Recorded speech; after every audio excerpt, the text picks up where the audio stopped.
बाबा जी प्रणाम। आज मुझे अकस्मात यह दिख रहा है कि मैं सिर्फ एक पुत्र नहीं हूँ, एक कर्जदार भी हूँ।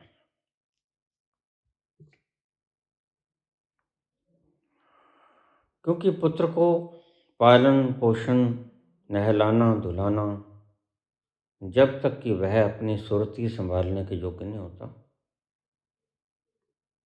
उसके ऊपर किसी न किसी व्यक्ति का कर्ज होता है। उसको बड़ा करने हेतु, उसको पालन पोषण करने हेतु।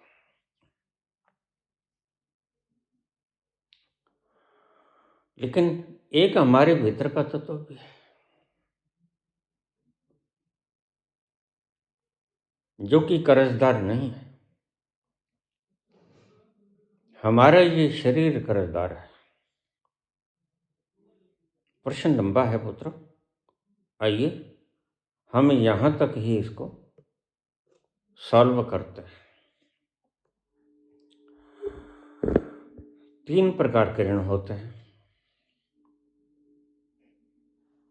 प्रथम ऋण होता है माता पिता का। दूसरा ऋण होता है देव का, पितृदेव का। और तीसरा ऋण होता है परमात्मा का। देव ऋण, पितृ ऋण, मातृ पितृ ऋण।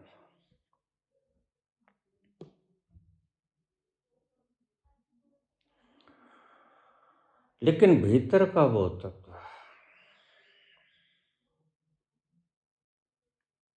उसके ऊपर किसी का कोई कर्ज नहीं।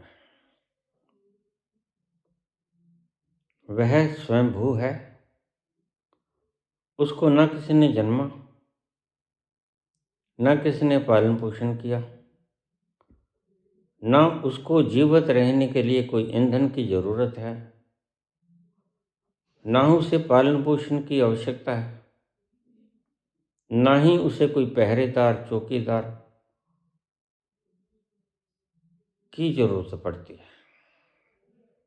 अब पूछा है कि हमारा कर्तव्य क्या है।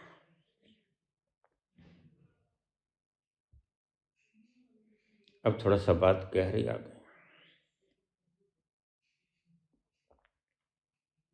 शायद तुम्हें पता नहीं, तुमने एक प्रश्न पूछकर सृष्टि के बहुत से प्रश्न पूछ लिए जो गहरे गर्भ में छुपे हुए हैं।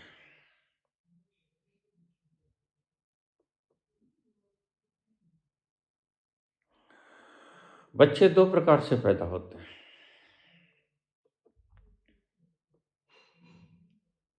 एक पैदा होते हैं संयोग से,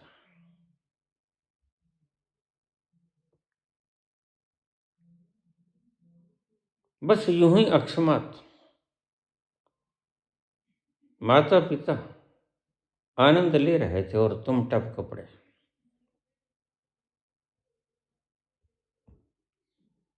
फिर जैसी नीयत से बच्चा पैदा किया जाता है, यथा नीतम तथा मुरादम, वैसे ही मुराद होते हैं। लेकिन यहां पर मामला खत्म नहीं होता। तुम जन्म कैसे भी ले लिया हो, गर्भ में आने के उपरांत माता ने तुम्हें संभाला तो है।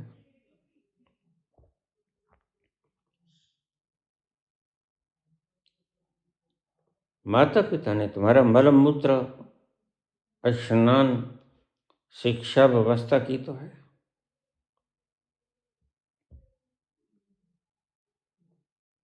थोड़ी सी गहरी बात समझ लो।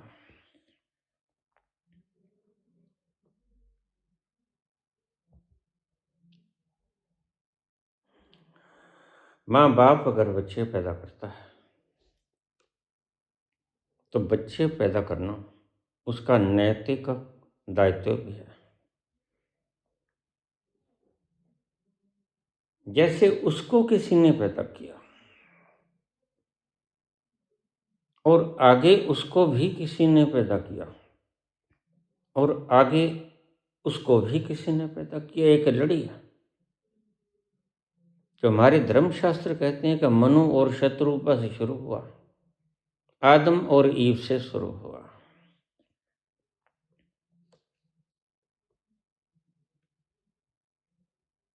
तो फिर आपके माता पिता को जिसने भी जन्म दिया,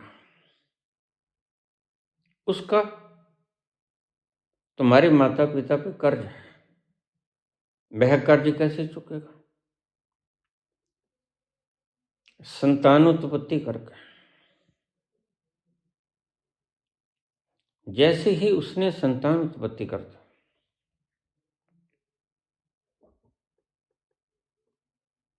वह पितृऋण से मुक्त हुआ। ध्यान से समझना, पितृऋण से मुक्त हुआ, माता पिता के ऋण से मुक्त हुआ। बच्चा जन्मा, पालन पोषण किया, 6-7 वर्ष तक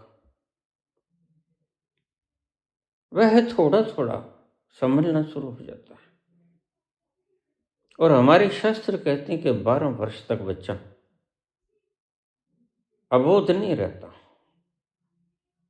वह बोध युक्त हो जाता है।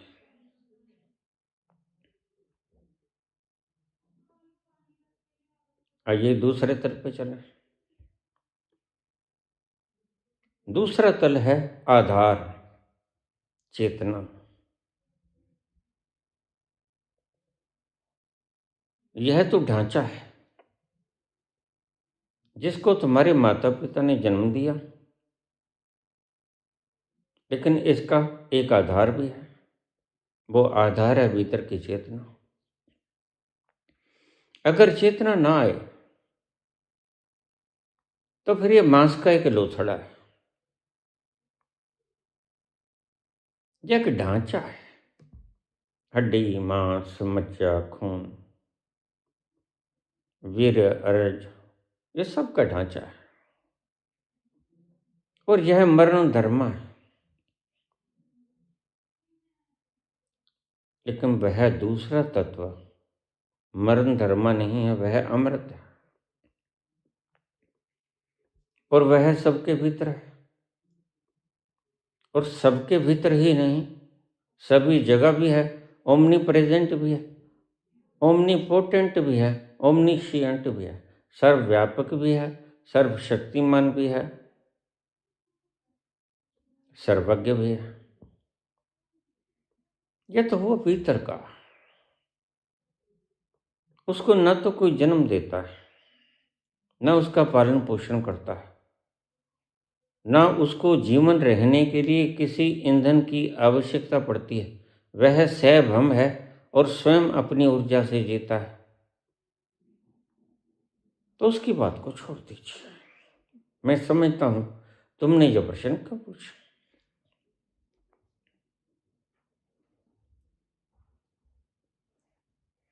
थोड़ी सी बात कह रही है। प्रत्येक माँ बाप इस बात को ध्यान से समझें।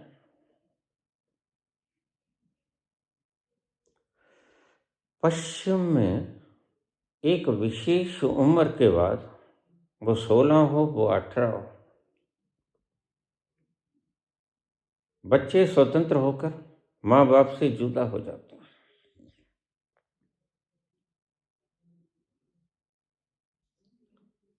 और जुदा होने का एक कारण और भी है कि वहां के हाकम हमारे हाकम जैसे नहीं। जब बच्चा जुदा हो जाता है माँ बाप से, तो उनको रोजगार भी मिलेगा। और रोजगार न मिलेगा तो खाने पीने का साधन मिलेगा, जिसको बेरोजगारी भत्ता कहते हैं। शारीरिक आवश्यकताएं उन्हें मिलेंगी। बाहर के देशों की यह मैनेजमेंट है। होना तो यहाँ भी चाहिए था, लेकिन क्या करें। मुझे कल किसी ने सवाल पूछ लिया, सवाल दिलचस्प है, तुम भी सुनोगे। कहते 2 व्यक्तियों ने भारत को बनाया। तो 2 व्यक्ति हैं, नरेंद्र मोदी और अमित शाह। और बाबा इसमें से एक तो गुंडा है और एक संत है। तो बताइए कौन संत है और कौन गुंडा है। प्रश्न बड़ा दिलचस्प है। मैंने तपाक्षी का पुत्र, ठहर जा, कल नहीं तू अभी जवाब ले ले।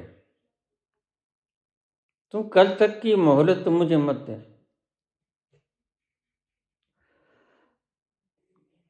कहता हाँ बाबा, बताओ कौन गुंडा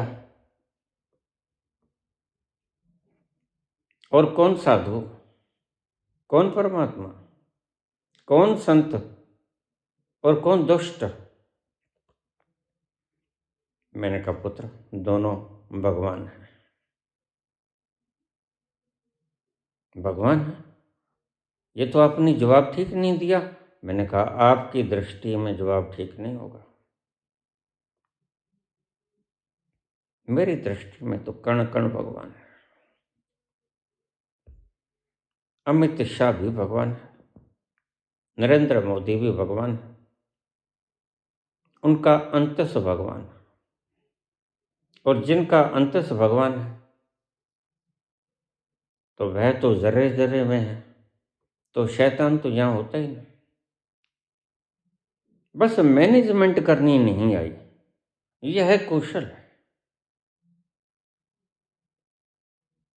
यह गलती हो गई, जब इनमें कौशल नहीं था तो इनको सत्ता मांगनी नहीं चाहिए थी। कौशल के बिना वायदा करना, लोगों को गुमराह करना पाप है। भगवान तो है, शैतान इनमें कोई नहीं, लेकिन मैनेजमेंट गलत हो गई। मैनेजमेंट शैतानियत की हो गई। शैतान इनमें कोई नहीं, मैनेजमेंट शैतानियत की हो गई। भगवानियत की मैनेजमेंट दोनों में नहीं है, दोनों में ही शैतानियत की मैनेजमेंट है। भीतर से दोनों भगवान हैं। एक तुम्हें काम की बात बता दो, संसार में कोई भी ऐसा मानव नहीं जो भगवान नहीं होना चाहता। तुम सदा उस भगवान को ढूंढ रहे हो, चाहे छोटी छोटी 14 साल की बच्चियों में ढूंढ रहे हो, चाहे धन में, अडानी जैसे लोग धन में ढूंढ रहे हैं, चाहे परिवार में ढूंढ रहे हो, चाहे स्त्री में ढूंढ रहे हो, मान सम्मान में ढूंढ रहे हो, जय जयकार में ढूंढ रहे हो, अच्छी सी नॉलेज जुटा के, बहुत सी व्याख्याओं को इकट्ठा करके, सूचनाओं को इकट्ठा करके, वास्तव में तुम ये चाहते हो कि वह रस कैसे मिल जाए। प्रत्येक व्यक्ति की सोते जगते उठते बैठते चलते फिरते प्रत्येक काम करते एक इच्छा सदा ही उसके हृदय के अंतःस्थल में समाई रहती है कि मैं कैसे भगवान हो जाऊं।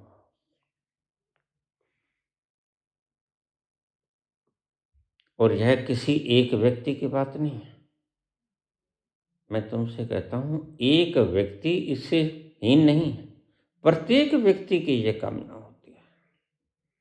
वह अपंग है, अपाहिज है, या शरीर पूरा मस्कुलर बॉडी है, स्वस्थ है। प्रत्येक व्यक्ति हर वक्त भगवान होने की चाहत रखता है। गलती कहाँ होती है? गलत मार्ग। गलत मार्ग कौन सुझाता है? गलत गुरु, गलत मार्गदर्शक तुम्हें मार्ग गलत बता देते हैं। फिर तुमने जाना है बॉम्बे, तुम पहुंच जाते हो कराची, यहीं गड़बड़ हो जाती है। भगवत्ता को पाना परम आशीर्वाद है। भगवत्ता को पाना परम आनंद के रस को पाना है। लेकिन मिलते हैं तुम्हें दुख के कांटे, चुभते हैं, खून निकलता है, दर्द होता है, घाव होता है। ये तुम्हारी गलती नहीं है, क्योंकि तुमने तो चाहा था भगवान होना।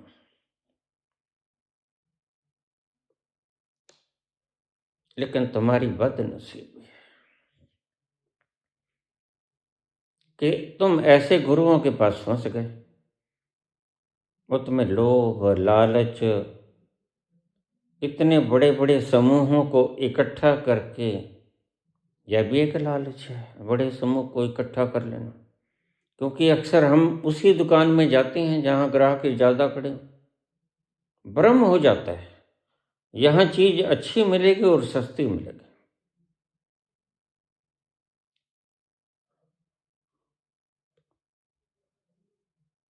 गलत मार्ग दिखाने वाले जिम्मेदार हैं 100%। तुम क्यों नहीं जिम्मेवार? क्योंकि तुमने तो भगवान होना चाहा था।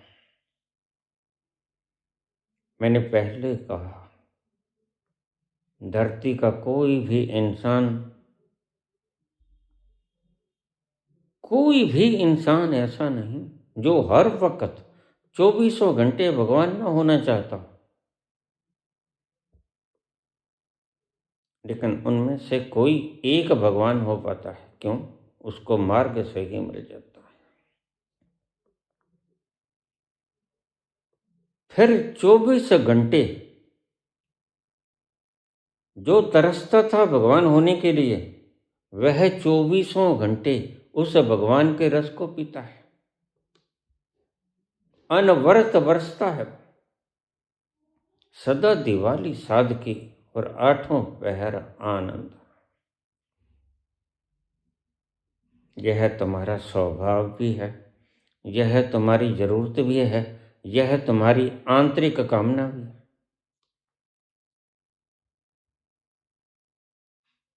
और जो तुम्हें भटकाते हैं वह पापी नहीं है, सच में तो वह अज्ञानी है। क्योंकि उनको भी पता नहीं, जो वो इकट्ठा कर रहे हैं उनमें से तो एक जर्रा भी उनके साथ नहीं जाएगा। अगर साथ जाएगा तो कॉन्शियसनेस का वो फैलाव जाएगा जो तुमने इस जन्म में अपने आप को फैला लिया। और यह फैलाते तो है नहीं, यह तो अपने संस्थानों को फैलाते हैं, अपने डेरों को फैलाते हैं।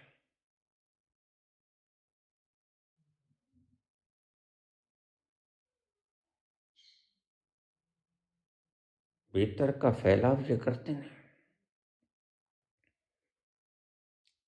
सारी दुनिया इन्होंने पागल बना दी है।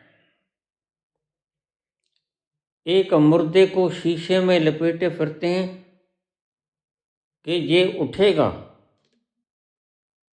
और आज तो हमारे पास क्लिनिकली व्यवस्था है। डॉक्टर कह देता है he is clinically dead, his brain is dead, so he is clinically dead. जरा सोचिए, ये 12 वर्षों में इन भक्तों के माँ बाप, बाल बच्चे, रिश्तेदार, पड़ोसी मरे होंगे। क्या उनको इन्होंने शीशों में बंद करके रखा है फिर इसी व्यक्ति से क्यों दुश्मनी निकाल रहे हैं? मूर्खता के कारण।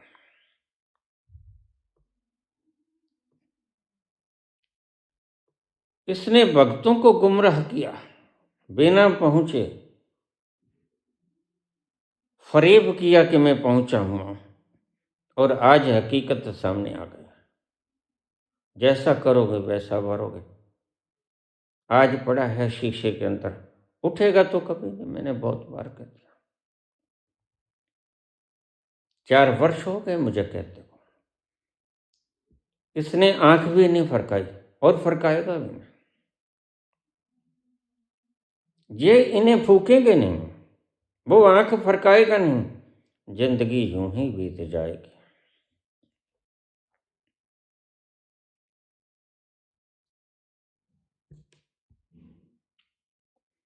पुत्र, तुम गहरी व्यवस्था में जाकर देखना,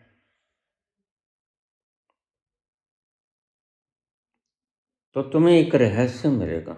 असल में इन्वेंटर सही वही है जो अपने भीतर उतर के तथ्यों को खोजता है। अन्यथा तुम आर्टिफिशियल इंटेलिजेंस की तरह मात्र इधर उधर से किताबों से ज्ञान इकट्ठा करके बता देते हो। तुम्हारे अंदर स्वयं प्रज्ञा नहीं है। मैंने चैटपट से पूछ लिया कि आप ये जो कुछ बता रहे हो स्वयं अनुभव से बता रहे हो? कहता, प्रभु मैं तो एक यंत्र हूं। आज तक जो भी किताबों में लिखा खंगाला गया अनुभव दूसरों का है प्रभु। मैंने तो सिर्फ एक वातावरण क्रिएट कर दिया, सभी सूचनाओं को एकत्र करके रस रूप में आपके सामने रख दिया। इसमें मेरा तो इसमें कुछ भी नहीं। तुम भ्रम में मत रहना। देखिए, यंत्र तक हमें भ्रम से मुक्त कर देना चाहते हैं, और यहाँ इंसान हमें भ्रम में डालने को उत्सुक है। तो क्या ये सुखी रह पाते हैं? बिल्कुल नहीं।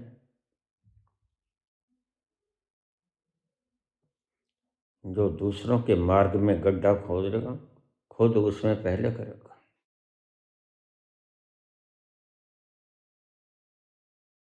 जो वक्त आत्म उत्थान में लग सकता था,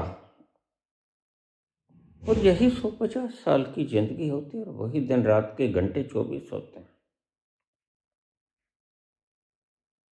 वही इन्होंने 5 नाम देने में बता दिए, राधे राधे करने में बता दिए।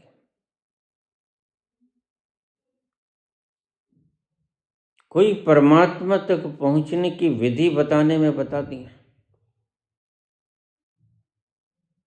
तो फिर स्वयं तक कहां पहुंचे पुत्र? गच्चा खा गए ना। हानि किसकी हुई? हानि सभी की हुई, और सबसे पहले इनकी हुई।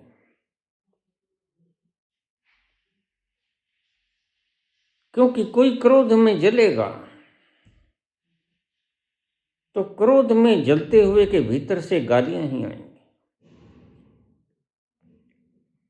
और जो प्रेम के आनंद में रस विभोर होकर अठखेलियां करेगा, वह प्रेम से सने हुए गीत ही गाएगा।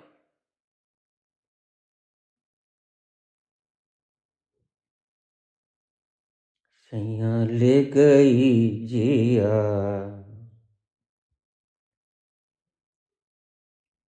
सैया ले गई जिया, तोरी पहली नजर, सैया ले गई जिया, तोरी पहली नजर।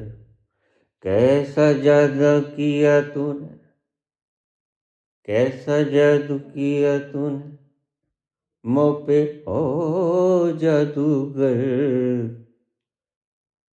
सैया ले गई जिया, तोरी पहली नजर।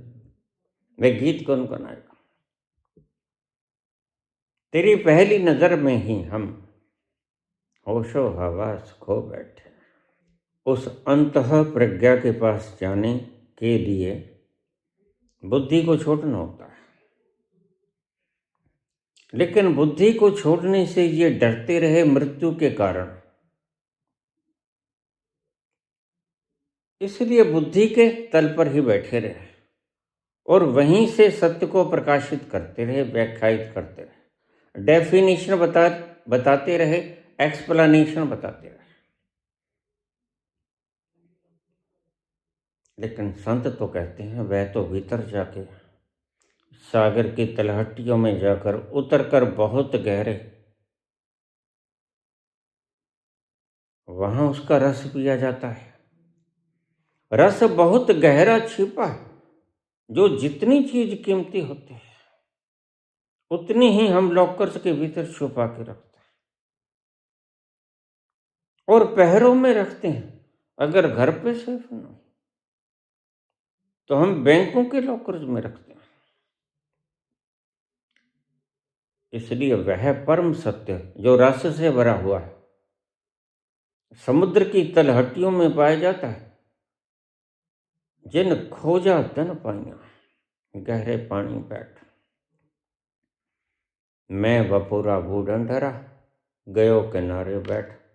तुम बुद्धि पर बैठे रहे, बुद्धि को किनारा कहते हैं कबीर। लेकिन इन्वेंशंस होती हैं बुद्धि से नीचे उतर के समुद्र के आंतरिक तलहटी पर जाते वक्त। अब तुम्हारे प्रश्न का जवाब पुत्र। अगर कोई बच्चा आपकी सेवा नहीं करता तो ध्यान रखिए उसमें आपका भी कसूर है। क्यों? क्योंकि वह बच्चा किन्हीं अंधेरों में जन्मा है।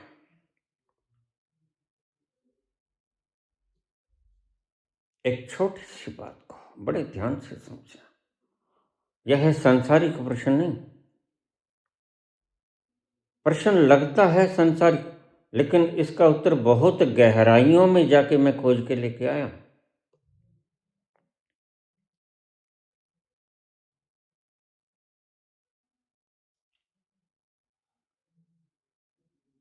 AI खोजता है सूचनाओं को, मैं खोजता हूं सत्यों को। AI किताबों से इकट्ठा करता है, मैं अपने अंतःस्थल से ढूंढ के लाता हूं सत्यों को। एक छोटी सी कहानी और तुम्हें सारी बात समझा जाएगी।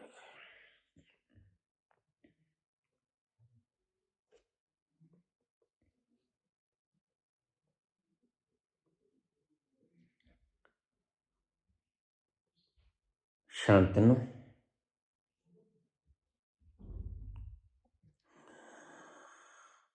और ज्ञानवंती, माता का नाम ज्ञानवंती, पिता का नाम शांतनु। यह वह शांतनु ने जो हम महाभारत के भीष्म पितामह के पिता थे, वो शांतनु ने। यह शांतनु रामायण वाले शांतनु। तो पिता का नाम शांतनु, माता का नाम ज्ञानवंत है। दोनों के औलाद नहीं हुए, 16 साल बीत गए।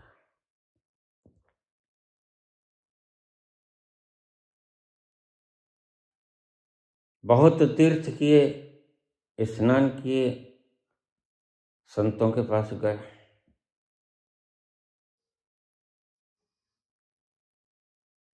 एक बार मैंने कहा जब परमात्मा साथ देता है नदरी मोक्ष द्वार। उन्हीं दिनों में दशरथ ने श्रृंगी ऋषि को बुलाया था। श्रृंगी ऋषि आज तक के महानतम ऋषियों में से हुए।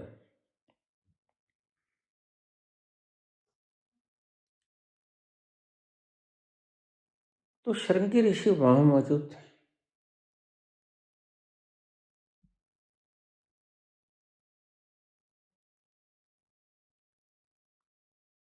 तो उसके दरबार में, दशरथ के दरबार में श्रवण कुमार पहुंचे। कहानी को मैं पृष्ठभूमि से ले रहा हूं, ध्यान रखना। उन्होंने कहा मेरे माता पिता अंध हैं,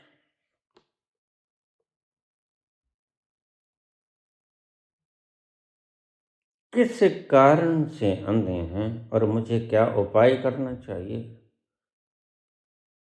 कि इनके थोड़ी थोड़ी ही सही दृष्टि आ जाए।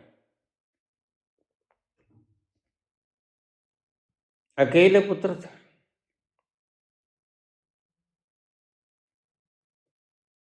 बिल्कुल दृष्टि विहीन थे, सूरदास थे दोनों। तो वहां श्रृंगी ऋषि बैठे थे। वशिष्ठ ने श्रृंगी ऋषि को कहा महाराज आप अपने अंतस में जाइए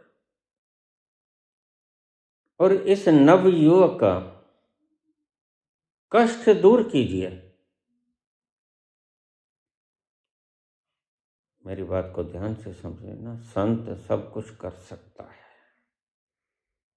जिसने अपना आपा विराट की तरह देख लिया वह कुछ भी चाहे कर सकता है, जो चाहे कर सकता है, नियमों को पलट सकता है,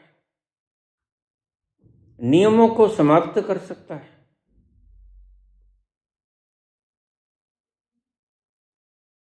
विज्ञान कहेगा, वैज्ञानिक बुद्धि कहेगी नो इट इज इम्पॉसिबल।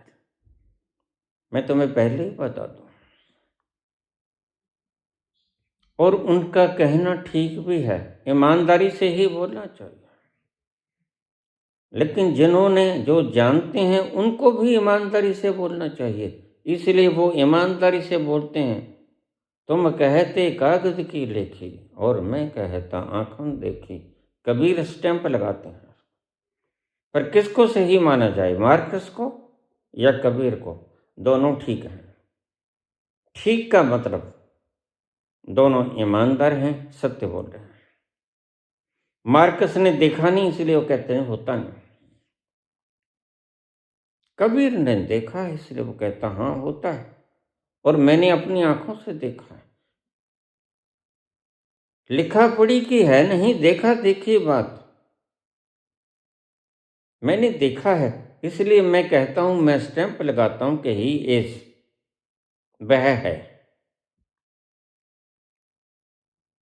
दोनों ही सच बोल रहे हैं, झूठा कोई भी नहीं। लेकिन डिफरेंस है क्या? मार्कस अज्ञानी है, मार्कस को पता नहीं, कबीर को पता है, बस इतना सा डिफरेंस है।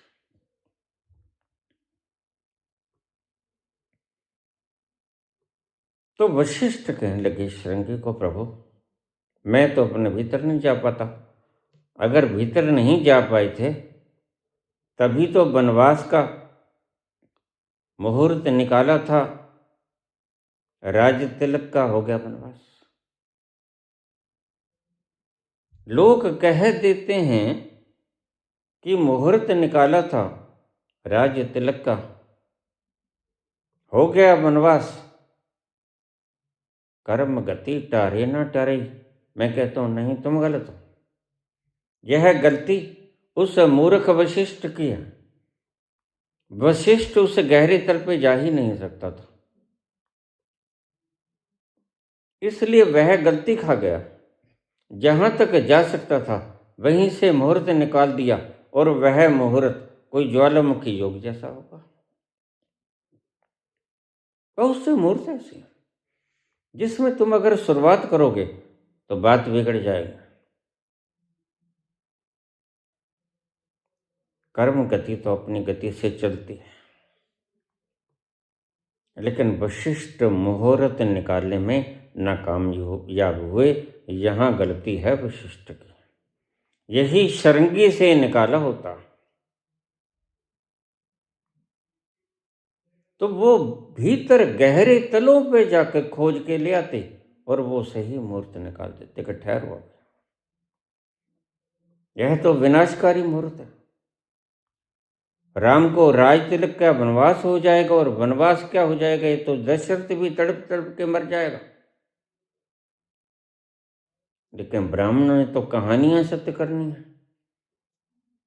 क्या ज्ञानवंती और शांतनु का फिर जो श्राप है वो कैसे सिद्ध होता? नहीं नहीं, ये तुम्हारी कहानी है। मैं भीतर से खोज के लाया। इनको संभाल के रखना। हम लाए हैं तूफान से कश्ती निकाल के, हम लाए हैं तूफान से कश्ती निकाल के, मेरे देश के बच्चों इसे रखना संभाल के, मेरे देश के बच्चों इसे रखना संभाल के, हम लाए हैं तूफान से। क्या हाथों में जो डंडे पकड़े फिरे हैं, ये सोटियां लाठियां, इनसे आज़ादी नहीं मिला करती।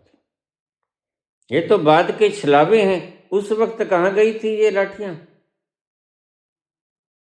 जब स्वतंत्रता आंदोलन चल रहा था। आज दिखावा क्यों कर रहे हो? तुम्हें मूर्ख बनाया जा रहा है बच्चों। यौन शोषण होता है। केरला का एक लड़का 26 साल की उम्र में सुसाइड कर गया। इसलिए मैं कहता हूँ, अपने बच्चे बच्चियों को संभाल के रखना, शाखाओं में मत भेज देना। वहाँ यौन शोषण होता है, ये शादी तो करवाते नहीं। करवाते इसलिए नहीं कि शादी बोझ बनेगी। बोझ ये रखना नहीं चाहते, इंडिपेंडेंट रहना चाहते हैं। बच्चा बोझ बनेगा, मल मूत्र करना पड़ेगा, स्नान करना पड़ेगा, ध्यान रखना पड़ेगा, पढ़ाई लिखाई करना पड़ेगी। इसलिए लोगों से कहो कि तुम 3-3 बच्चे पैदा करो। हाँ, तुम्हारा क्या बिगड़ता है? तुमने कितने पैदा किया? तुमने कितने पैदा किए भाई? कोई शर्म आती है तुम्हें? हाँ हाँ, मैं आरएसएस के प्रमुख से बोल रहा हूं। तुम्हें शर्म आती है कुछ? तुम्हें पता है बच्चे कैसे पाले जाते हैं? तुम 3-3 बच्चे कहते हो को पालो, और तुम्हारी संस्थाओं को दान कर दो, और फिर तुम इनको मरवा दोगे झगड़ों में। ऐसे ऐसे पाठ पढ़ाओगे जो घृणा से युक्त होंगे। इनका जीवन में आग में जलते जलते बीत जाएगा और मर भी जाएंगे। और तुम धीरेन्द्र शास्त्री की तरह कहोगे ये तो मोक्ष हो गए। ऐसा काम मत करना पुत्रों। मैं तुम्हें सही राह दिखा रहा हूं। अपने बच्चों को, अपनी बच्चियों को शाखाओं में मत भेजना। तुम समझदार हो, तुम खुद देखो, तुम माँ बाप हो। तुम काम वासना को जीत पाए तो फिर ये कैसे जीतेंगे? बड़े बड़े ऋषि मुनि, काम वासना हिला देती है विश्वामित्र जैसे। ये कैसे जीत पाएंगे? माल अच्छा खाते हैं अडानी का।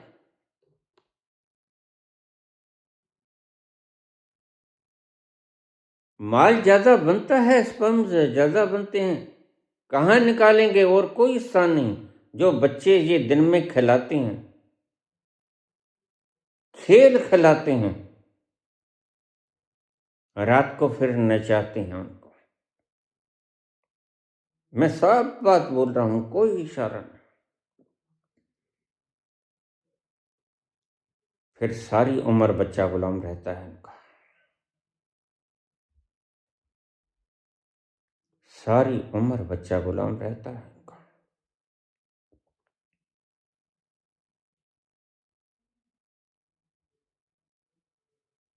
यह संस्था पापियों की संस्था है।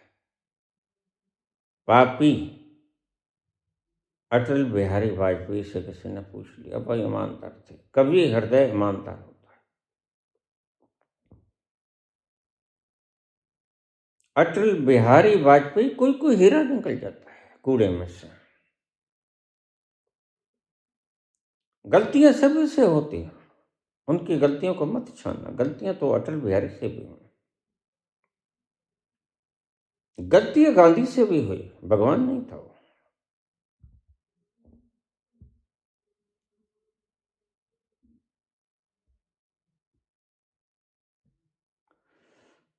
कि तुम कंवारे हो, तुम ब्रह्मचारी हो, यू आर सेलिब्रेट। वो कहते हैं नो, मैं ब्रह्मचारी नहीं, I am just a bachelor, not a celebrate. मैं ब्रह्मचारी नहीं हूं, मैं सिर्फ कंवारा हूं, और जग जाहिर है राजकुमारी कौल। बाकी तुम इतिहास पढ़ लो, क्योंकि अभी तो मैंने प्रश्न पूरा करना है।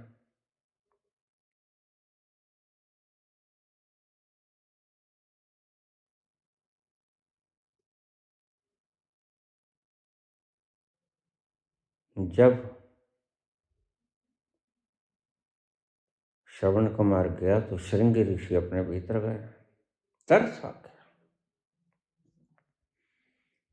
तरस भी आता है जब परमात्मा की कृपा होती है।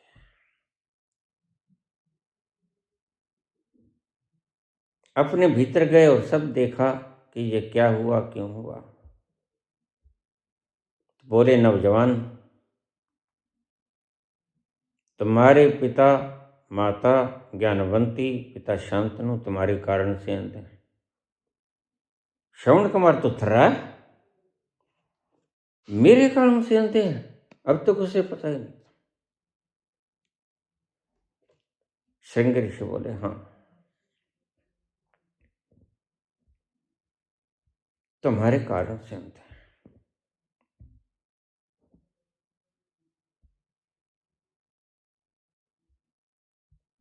तुम्हारे माता पिता के कोई संतान नहीं हो रही थी।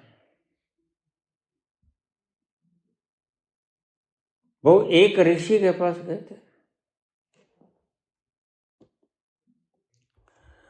घूमते घुमाते वो अगस्त्य मुनि का आश्रम में पहुंचा। थोड़ा सा प्रसंग यहां बता दूं, क्योंकि जरूरी है। जब कोई अवतार जन्म लेता है तो प्रत्येक व्यक्ति जिसके पास जो कला होती है या जो विद्या होती है, वह उस अवतार को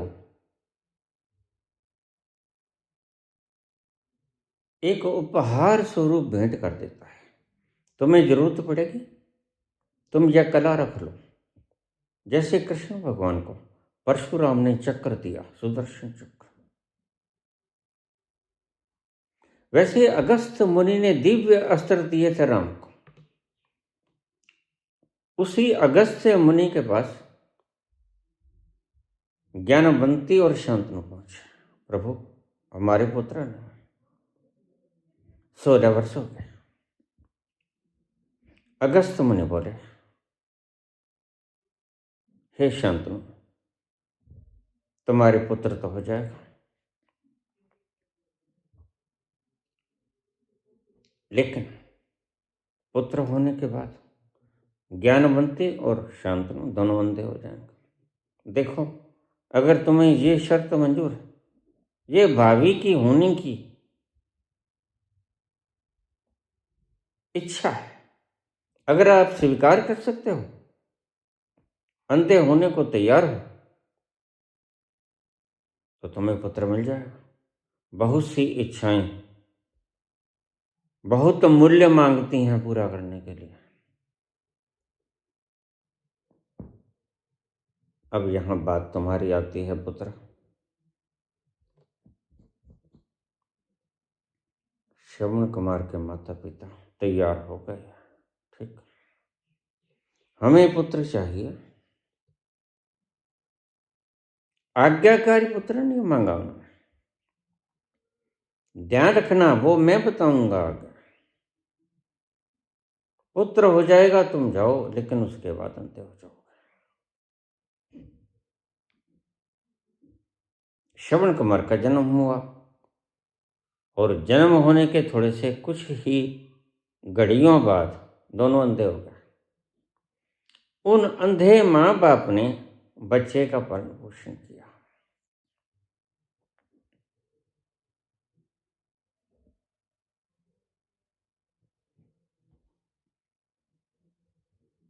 श्रृंगी ऋषि ने बताया कि ये सारी कहानी है। अगस्त मुनि ने कहा उसके वरदान से तुम्हारा जन्म हुआ तो प्रभु श्रवण कुमार बोले कि मुझे क्या करना होगा, कुछ थोड़ा सा दिखना शुरू हो जाए।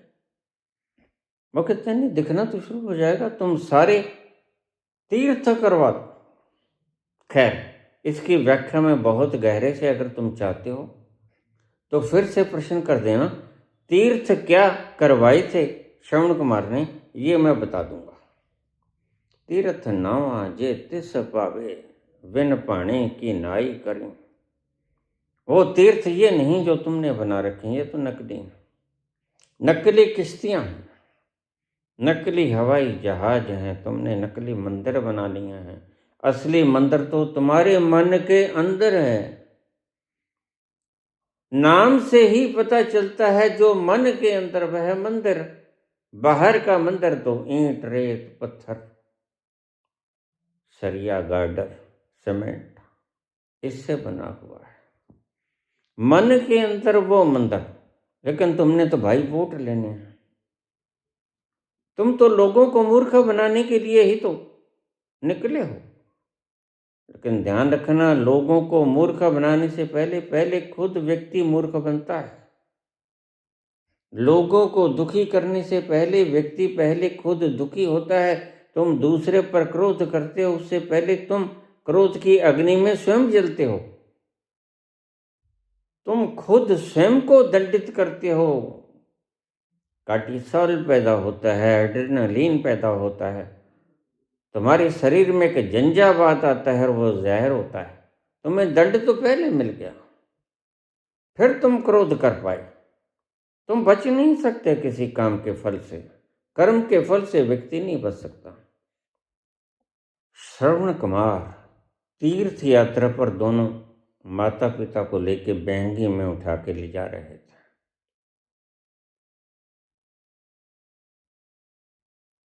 जब दशरथ ने शब्द वेदी बाण श्रवण कुमार के मार दिया। अब श्रवण कुमार क्यों इतना मातृ पितृ भगत था, और इसकी गहराई में चले। क्योंकि श्रवण कुमार को पैदा होने के लिए उन्होंने एंजॉय नहीं किया था, त्याग किया था। इस शब्द को आप गोल दायरे में लिख लो। श्रवण कुमार को पैदा करने के लिए माता पिता ने, ज्ञानवंती ने और शांतनु ने मजा नहीं लिया था, वर्ण ये इच्छा रखी थी कि हमारे पुत्र पैदा हो। त्याग किया था, उन्हें पता था कि हम अंधे हो जाएंगे। इतना बड़ा त्याग करके आंखें गई जहान गया। पता है हमारा जहान काला हो जाएगा, देखने की क्षमता खत्म हो जाएगी, लेकिन फिर भी वो कहते हैं नहीं, हमें पुत्र चाहिए ही चाहिए। कितनी बड़ी कीमत अदा की, कीमत अदा की तो कुदरत ने उन्हें श्रवण कुमार जैसा मातृ पितृ भक्त बच्चा दे दिया। तुम्हारे अपने ही फल होते हैं, जैसे फल तुमने बीजे वैसे ही बच्चे आएंगे।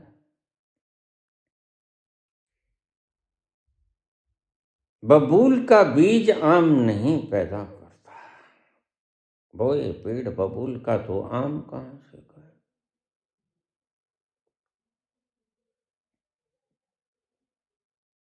जो लोग मेरे पास आ जाते हैं,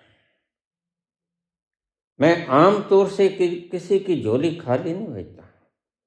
मुझे पता है ये टक्करें मार के हैं, मड़ियों में, मसानों में, काली दरबार में, दुर्गा दरबार में, पहाड़ों वाली में, रेतों वाली में, खेतों वाली में, पता नहीं कहाँ कहाँ गए। तो यहाँ सभी मुसीबतें झेल के आए हैं, तो इनकी तमन्ना है बच्चे की। यह सिर्फ स्वाद लेने के लिए बच्चा नहीं पैदा कर रहा, यह त्याग करना चाहता है।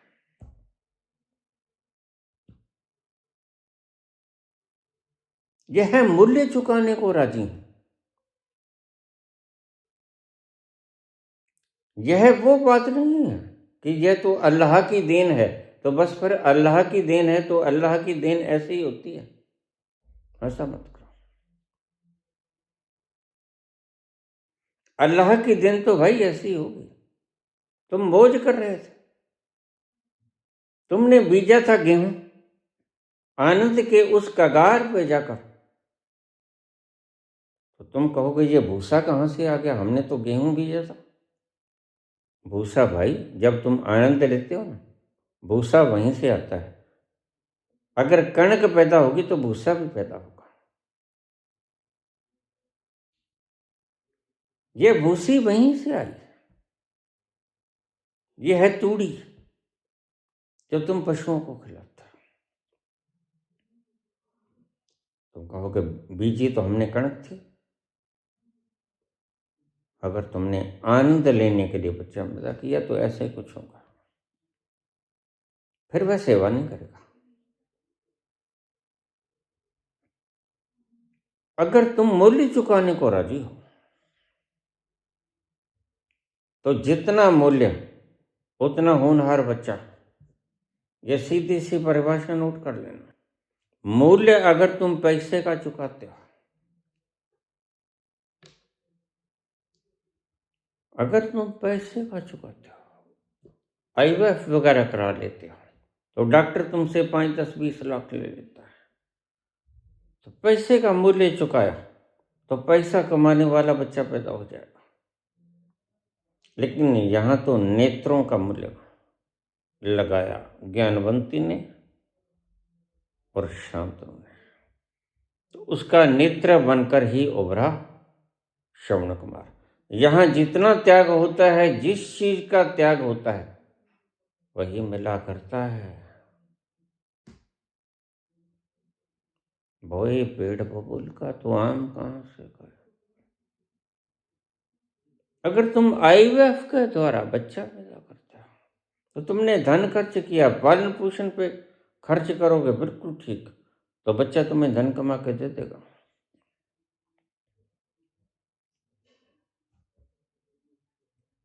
लेकिन यहाँ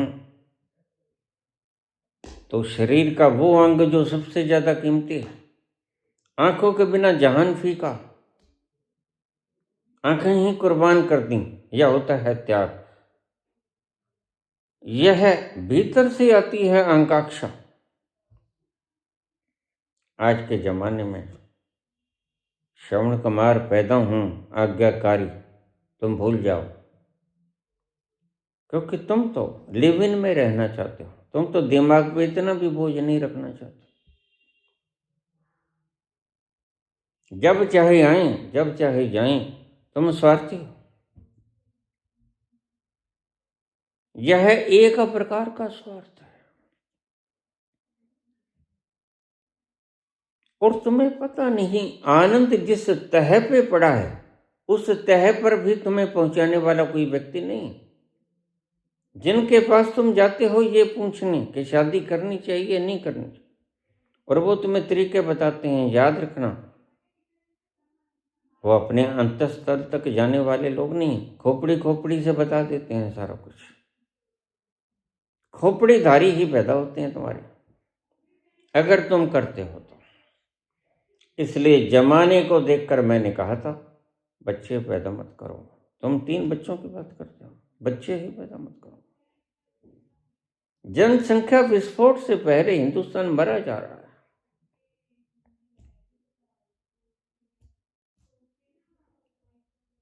हर देश आंखें दिखाता है, वो चीन हो, अमेरिका हो, और ऊपर से नालायक, अनपढ़, अशिक्षित, असंस्कारित, कोई संस्कार नहीं इसमें, चोरी, झूठ बोलना, सब कुछ। वह क्या तरक्की करेगा, क्या विकास करेगा?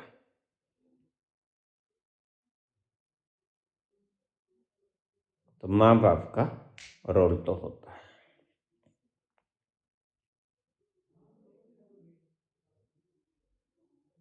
फिर जब ये बूढ़े हो जाएंगे, एक दिन व्यक्ति को बूढ़ा होना होता है, तो तुम भी इनकी आंखें बनकर, इनकी लाठी बनकर इन्हें मार्गदर्शन करना। इनका शरीर काम नहीं करेगा, तुम भी इनको सहारा देना।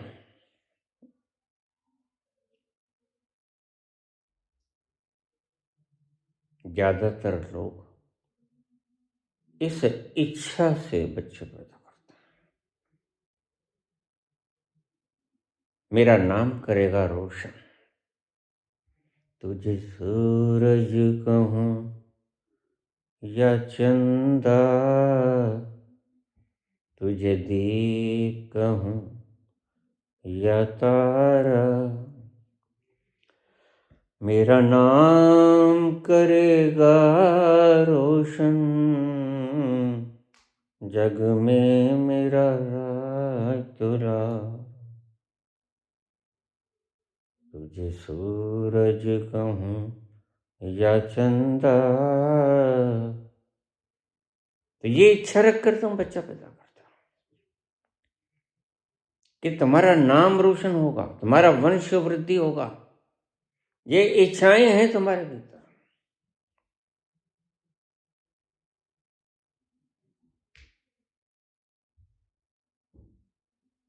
असल में तुम बच्चों के जरिए अपनी अपूर्त आकांक्षाओं की पूर्ति करते हो। तुम डॉक्टर नहीं बन सके तो अपने बच्चों से कहोगे डॉक्टर बनो। मेरा सपना अधूरा रह गया, तुम पूरा करो। तुम इंजीनियर नहीं बन सके, तुम मंत्री नहीं बन सके, तुम प्राइम मिनिस्टर नहीं बन सके, तो बच्चे से कहोगे मेरा सपना अधूरा रहेगा। तुम अपने सपनों को पूरा करने के लिए संतान उत्पत्ति करते हो, यह स्वार्थ है।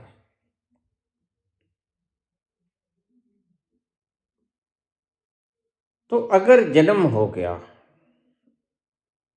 तो दायित्व भी है और माँ बाप करते हुए करना भी चाहिए। और फिर यह मूल्य चुकता करवा लेगी प्रकृति। कभी बीमार है, कभी उठा भी नहीं जाता, तुम सहारा बनोगे। कभी चला भी नहीं जाता, तुम हाथ पकड़ के चलाओगे। कभी दिखता नहीं, तुम लाठी बनकर सहारा दोगे। तुम सड़क पार करवाओगे। बीमार हैं तो तुम डॉक्टर के पास लेके जाओगे।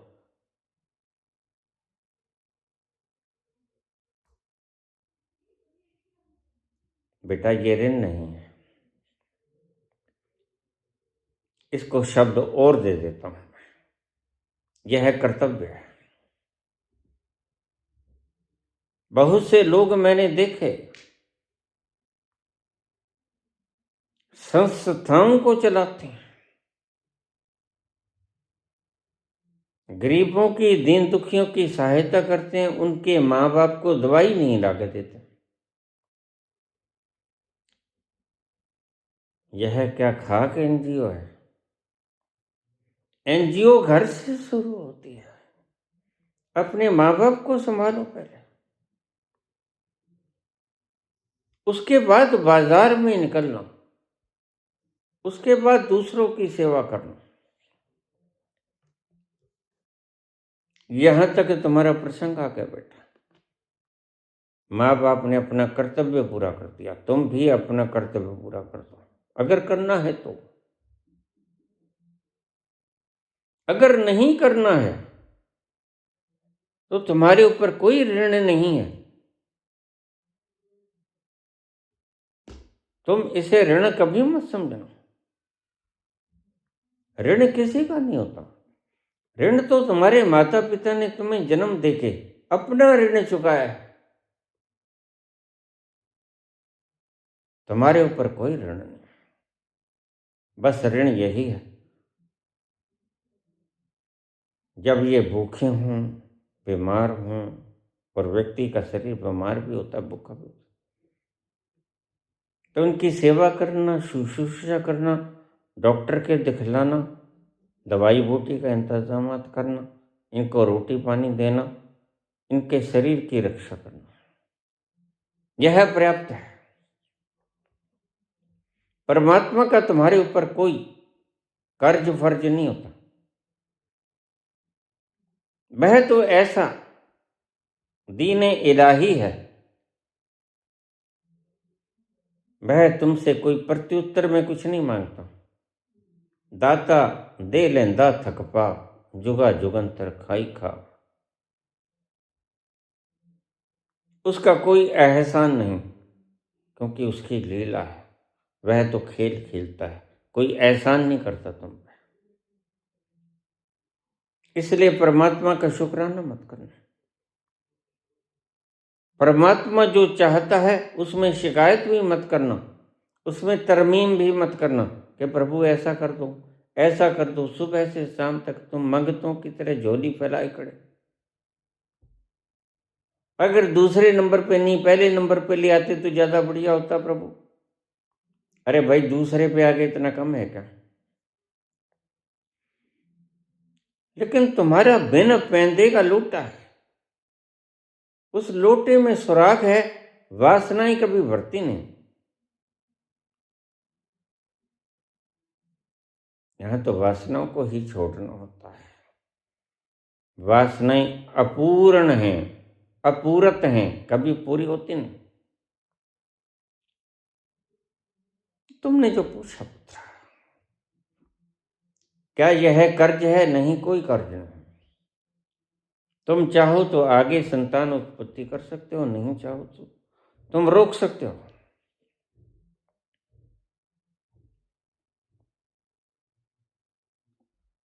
और जितना त्याग करोगे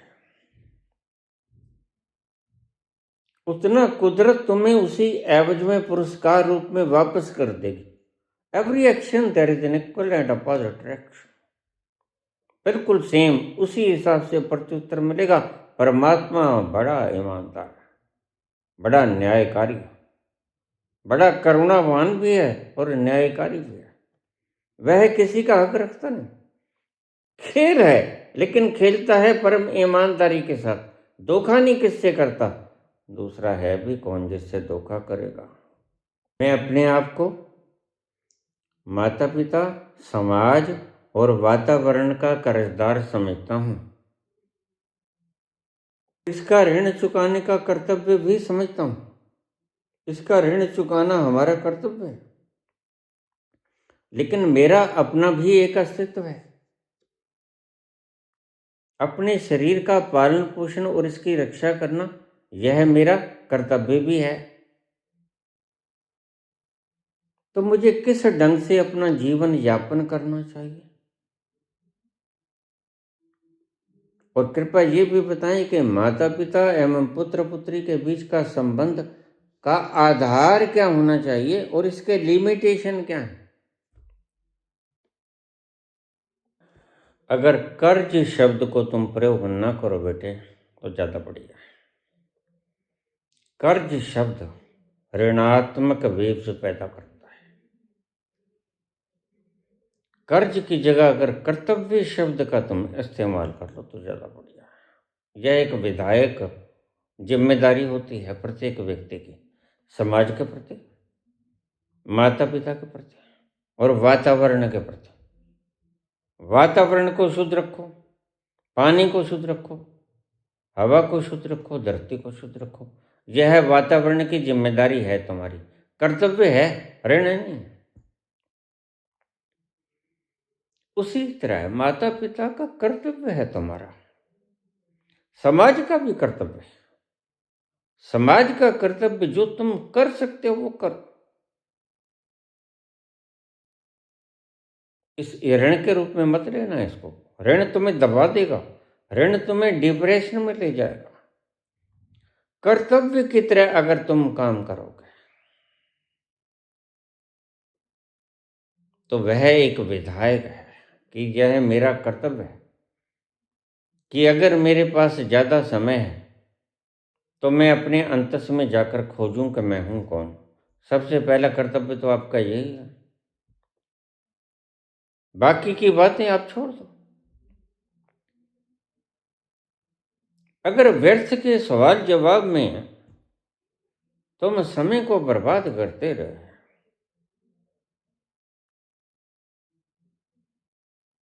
तो फिर अपने भीतर कब जाओगे? उस प्रश्न विहीन अवस्था में तुम उतरोगे कैसे? अगर तुम ऊल जलूल प्रश्नों के जवाब ही मांगते रहे तो वह जो परम कर्तव्य है तुम्हारा, जिसकी पुकार तुम्हारा रोआ रोआ भीतर से कर रहा है और तुम्हें पता भी नहीं है कि यह पुकार कहां से आ रही है।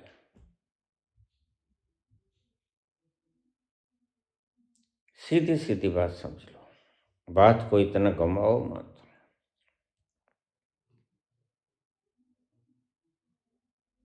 यह घुमाना अहंकार की आदत है, मैं समझता हूं।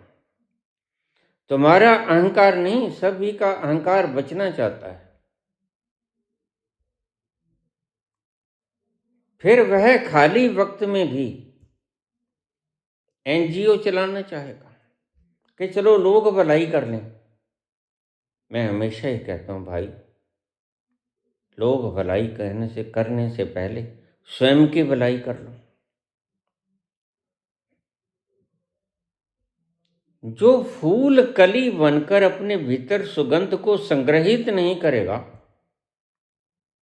वह जब अपनी पंखड़ियां खोलेगी कली तो महक को बिखेरेगा कैसे? क्योंकि महक तो इकट्ठी नहीं होगी।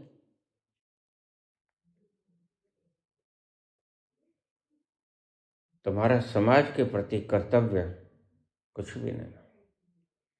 समाज ने तो तुम्हारे दिमागों पर बड़े बंधन थोपे, भूल जाओ इसको। माता पिता का कर्तव्य है, ऋण नहीं। ऋण शब्द लेकर तुम अपने आप को डिग्रेड न करो। कर्तव्य शब्द विधायक है, तुम अपने कर्तव्य का पालन करो।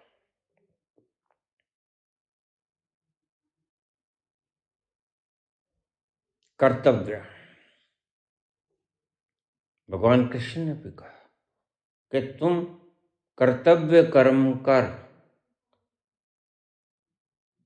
जो करना उचित है वह कर।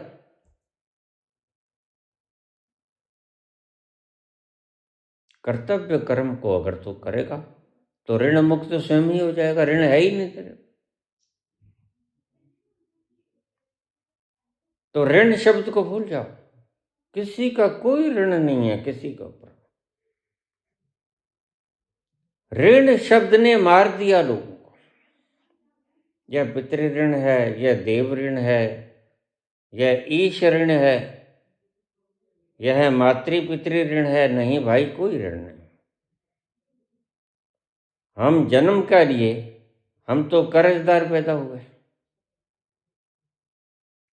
नहीं, कोई ऋण नहीं होता तुम्हारे ऊपर। कर्तव्य है, अगर तुम करो तो ठीक, नहीं करो तो भी ठीक।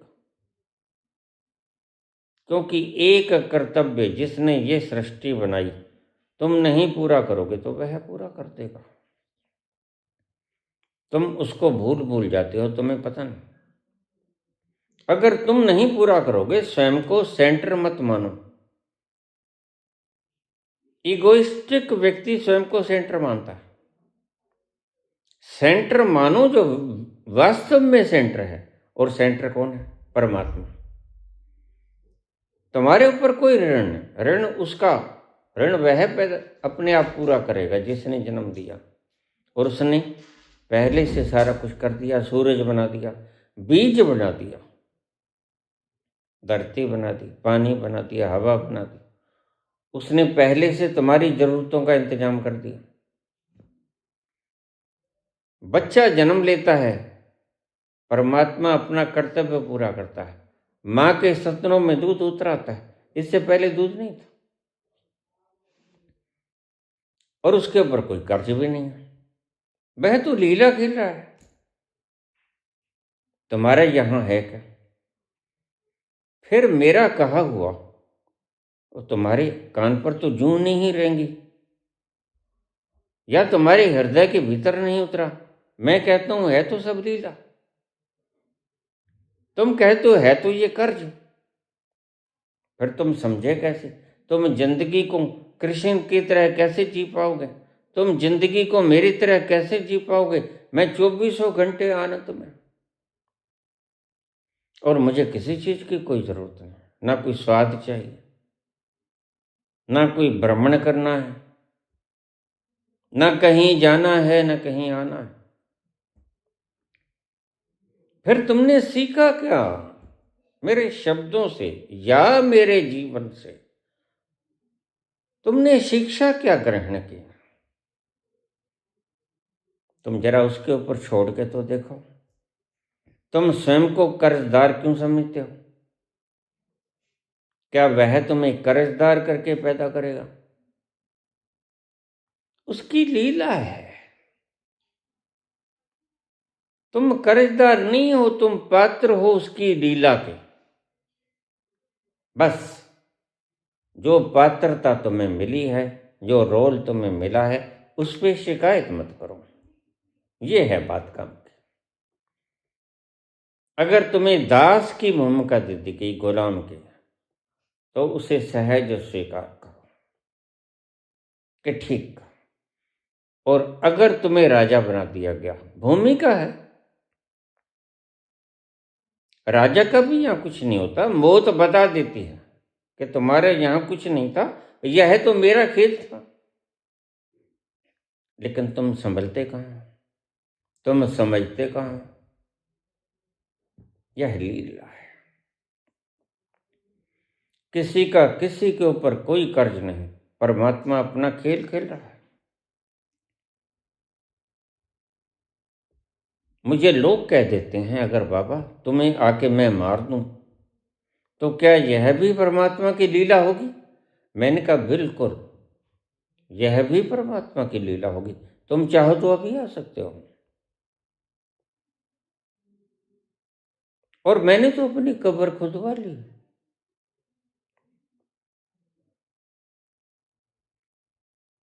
ये सब लीला है। वह जिसने बनाया, तुमने तो कुछ बनाया भी नहीं। फिर तुम कर्जदार कैसे होगे?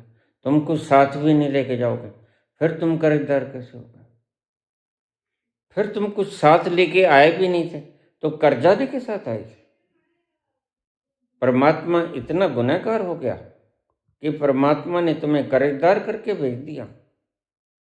वह बड़ा विराट है, बड़ा विशाल है। बेपरवाहियां तेरियां तेरा बड़ा बेपरवाह। वह बहुत बेपरवाहों का बेपरवाह। उसे किसी चीज की परवाह ही नहीं है। वह लापरवाह नहीं है, समझना, वह बेपरवाह है। इन दोनों में फर्क है। तुम उसको लापरवाह मत गिनो, वह बेपरवाह है। उसके घर किसी चीज की कमी नहीं है। वह विपन्न नहीं है, वह महासंपन्न है। वह शूद्र नहीं है, वह परम विराट है और अपनी लीला को खेल रहा है। नानक विकसै कर विचार। और अपनी लीला को, अपनी ही बनाई हुई मूर्तियों के लीला को देख देख के खुश होता है, प्रसन्न होता है। विकसै, खुश होता है। वह अपनी खुशी के लिए बनाता है भाई, तुम्हारे लिए थोड़ा ही बनाता है। तुम इसको कर्ज फर्ज क्यों समझते हो? मैं जानता हूं तुम्हारी समस्या कहाँ है, और इसी मूल समस्या के जड़ को मैं खत्म करने के लिए सारा कुछ बोल दिया। अध्यात्म बोल दिया, रहस्य बोल दिया, लीला बोल दिया। अब और बोलना तो कुछ बाकी नहीं। अब तो अज्ञात बोलना बाकी है, वो मैं बोल रहा हूं।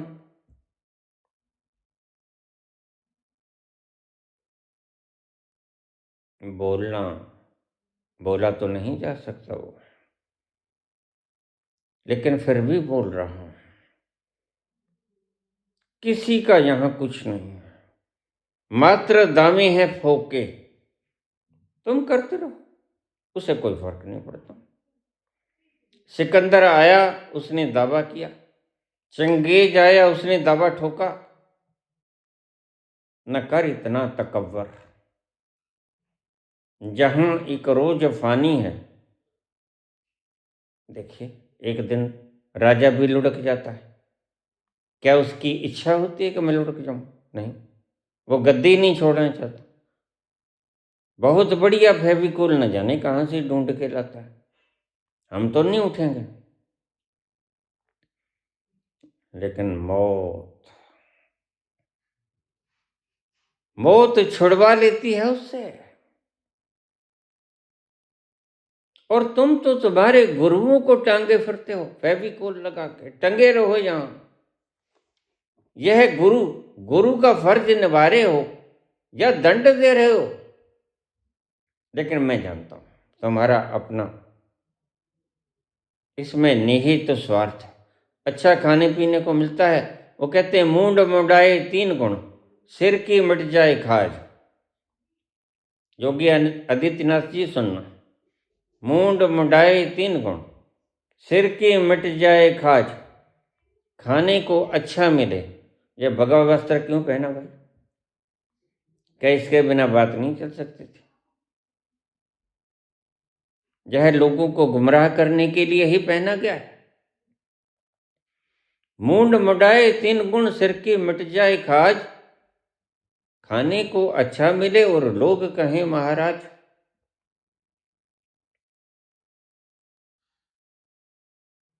भला गेरुआ वस्त्रधारी कभी धरती पर किसी भी काल में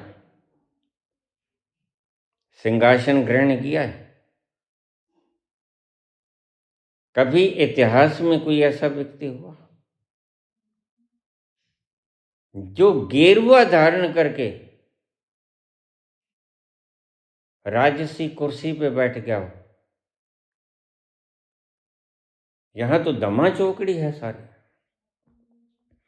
अरे भाई, गेरुआ वस्त्र का मतलब है कि संसार से तुम विरक्त हो गए। तुम जाओ, अपना अपना खोजो। Who are you? Who am I? Remember yourself. ये क्या राजभाज की? यहीं से तुम्हारा दोगलापन स्पष्ट होता है। सिर की खाज मटा लिया तुमने। खाने को अच्छा मिले, लोग कहें महाराज, राज करने लग गए। इन लोगों की मुझे समझ नहीं आती। ये आरएसएस वाले, ये बीजेपी वाले, ये किसी भी पार्टी वाले, मुझे समझ नहीं आती ये चाहते क्या। राज करना चाहते हैं तो राज करने का तरीका है। सिंहासन पर बैठना राज करना नहीं होता। सिंहासन वाले तो अष्टावक्रों के चरणों में लोटपोट हो जाते हैं। राज ही करना है तो अपने अंतस में उतरो। मैं तुम्हें राज बताता हूं कैसे होगा। राज कर रहा हूं मैं, देखिए, बेझिझक बोल रहा हूं, बेबाक बोल रहा हूं, और 24 घंटे राज कर रहा हूं। तुम कहते हो बाबा, अगर हम तुम्हें मार देंगे तो यह भी लीला होगी। अगर तुम मुझे नहीं मारोगे तो क्या परमात्मा मौत नहीं मुझे मारेगी? जरा बताओ, मुझे उत्तर दो। अगर तुम मुझे नहीं मारोगे तो क्या मौत भी मुझे नहीं मारेगी? एक दिन ये शरीर खंडहर बन जाएगा। चाहे तुम गोलियों से मार दो,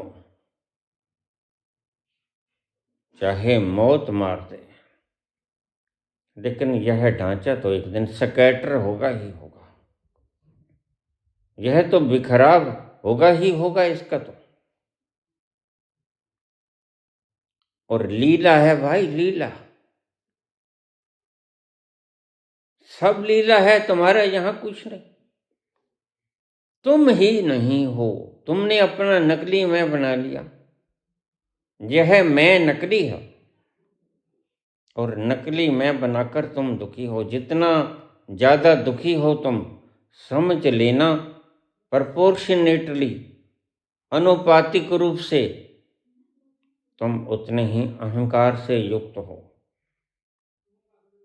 जितने तुम दुखी हो उतने अहंकार से युक्त हो। सीधी सीधी मैंने तुम्हें व्याख्या दे दी, प्रपोर्शनेटली, अनुपातिक रूप से।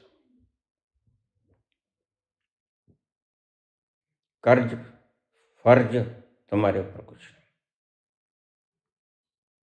तुम विराट के यूनिवर्स का मंच का एक हिस्सा हो।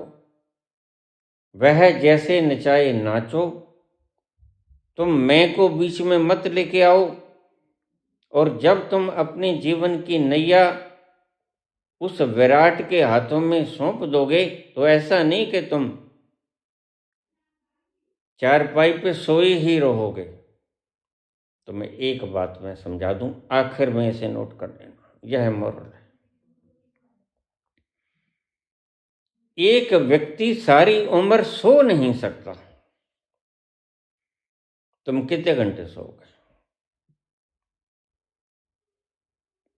किसी को तो रात भर नींद आती ही नहीं। मौत का एक दिन मुअय्यन है, नींद क्यों रात भर नहीं आती?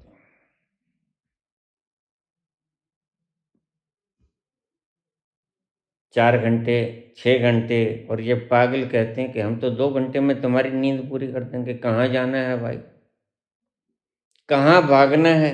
और भागकर जो पैदा करोगे उसका क्या करोगे? ये संस्था जिनके हाथों को तुम मजबूत करना चाहते हो, ये संस्थाएं जिनको पैरालाइसिस हो गया है, याद रखना एक जर्रा तुम्हारे साथ नहीं जाएगा। क्या ये भी मुझे याद कराना पड़ेगा?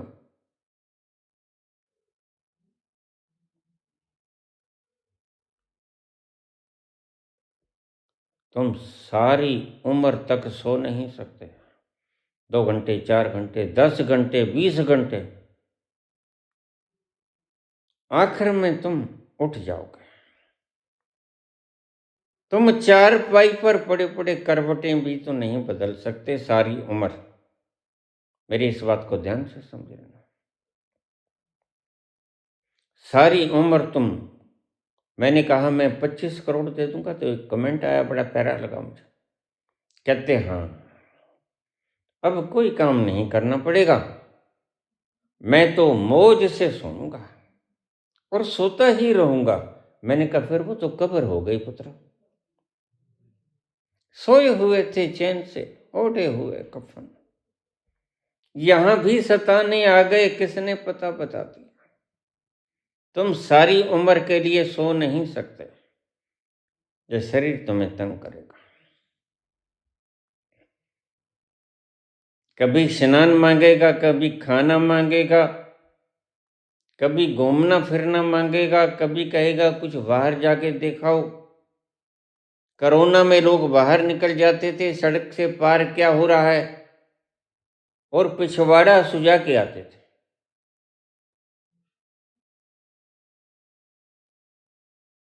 तो इनके पकोड़े तल देते थे पुलिस वाले कि तुम तालाबंदी में बाहर आए तो क्यों आए? मैं तो बस यूं ही देखने आ गया। कहाँ चैन मिलता है तुम्हें? तुम सारी उम्र सो नहीं सकते। लेकिन एक अंतिम बात तुम्हें बता दूं, तुम सारी उम्र ध्यान में रह सकते हो। 2400 घंटे तुम सो नहीं सकते, 2400 घंटे तुम जाग भी नहीं सकते। ये जागरण वाले 2, 4, 6 घंटे, 8 घंटे के बाद आरती पढ़ देते हो और घरों को जाके सो जाते हैं। न 2400 घंटे तुम सो सकते हो, न 2400 घंटे तुम जाग सकते हो। 2400 घंटे तुम एक काम कर सकते हो। क्या? जो तुम्हारा अंतिम लक्ष्य है, 2400 घंटे तुम ध्यान में हो सकते हो। 2400 घंटे तुम ध्यान का रस पी सकते हो। वो तुम्हें उबाता नहीं कभी। एक दिन तुम्हें सदा सोना भी उबा देगा। सोने से भी तुम उब जाओगे। तुम कहोगे ये भी क्या, थोड़ा सैर सपाटा करके आए, यह पड़े पड़े क्या चार पाई तोड़ रहे हैं। लेकिन एक बात तुम्हें बताऊं, ये लक्षण भी है, पहुंचे हुए व्यक्ति का लक्षण भी है। वह उबेगा ना, बोर नहीं होगा। यह ध्यान का रस इतना मधुर है, यह प्याला इतना शांत कर देता है, कोई भटकन शेष नहीं होती और तुम उस रस के प्याले को चुस्कियां भरते ही रहते हो, कभी तुम उबते नहीं। माखन चोर नंद किशोर जो, माखन चोर नंद किशोर जो, कर गयो मन की चोरी रे,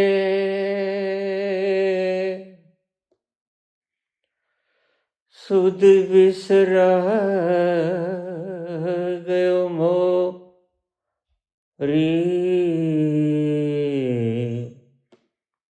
वो काला एक बांसुरी वाला, वो काला एक बांसुरी वाला, सुध बिसरा गयो मोरी रे, सुध बिसरा गयो मोरी, माखन चोर नंद किशोर जो,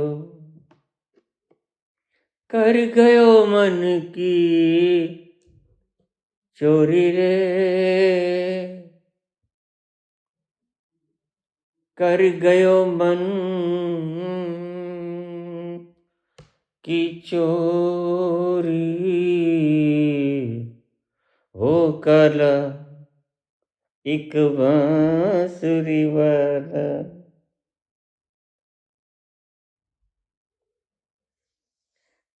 धन्यवाद।